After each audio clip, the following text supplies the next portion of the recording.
Какво е изискването за възвръщаемост от хазартни игри според закона? Има ли въобще такова?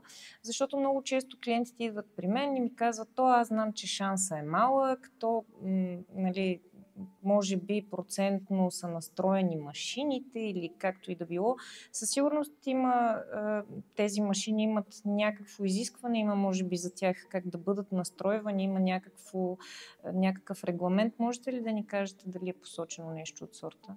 В самия закон е определено, че когато хазарт се осъществява посредством така наречените машини за хазарт, или т.е. игрални машинки, в техният софтуер следва да бъде заложена възвръщаемост в рамките на 80%, не по-малко от 80%, като към тези 80% не се зачисляват отделенията към награда джакпот. Тоест това е нормативното изискване, което следва да бъде контролирано от органите, натоварени с тази задача.